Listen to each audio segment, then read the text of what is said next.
the question that you've been asked is, what is FeeBook and what is ExpenseBook? Now, you can generate these two documents very easily in uLaw. You can just go to Document Generation, FeeBook, and give yourself a range and hit the Download button. And similarly, you can go to Document Generation, ExpenseBook, give yourself the same range, and you can download it.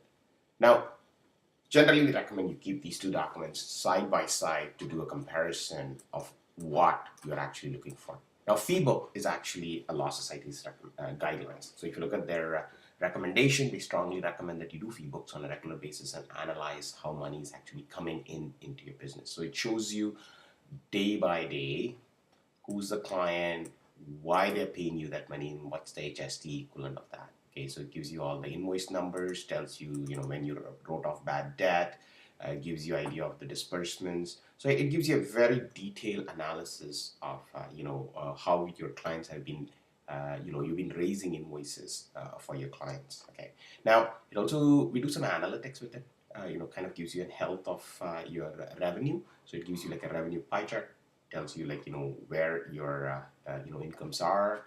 Okay, like for example, in this one, Toronto HDA, landlord and tenant, small claims, we've been making that much money. There's a lot of money being made on disbursements. This is basically what the client is paying you for the disbursement, and this really does not count because there's this expense that you already had, and we'll show that. Now, when I go to the right hand side, the expense book shows me all the expenses I've been having this month. Some of them for client, some of them for the business.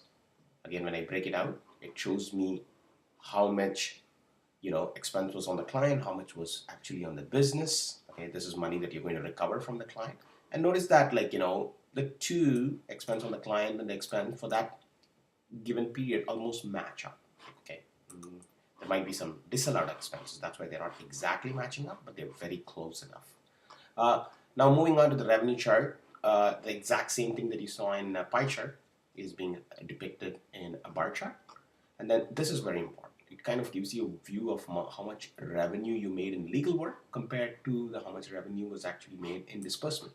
And the same thing here, it shows you the expense that you had on your company versus the expense that you actually had on the client. So to summarize, it's a good practice, recommended practice, that you do your FeeBook and ExpenseBook on a very regular basis and understand how your business is actually doing.